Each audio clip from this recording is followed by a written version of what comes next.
Hello everyone, welcome to Online Help Guide. Today in this video, I'm going to show you how to find all your liked pages on Facebook. So without any further ado, let's get started. First of all, open Facebook app.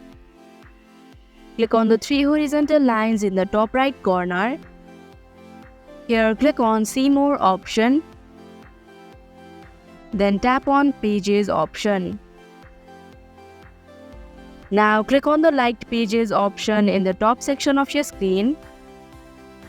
And here you can see the pages that you had liked. Now you can also dislike the page, and if you click on the three vertical dots, you can add the page to favorites, message them, or invite friends to like this page. And that is how you can find all your liked pages on Facebook. Thank you for watching Online Help Guide. Hope this video was helpful. If it was, hit the like button and comment down if you have any questions or feedback. Also, if you are new to our channel, subscribe and hit the bell icon so that you don't miss our upcoming videos.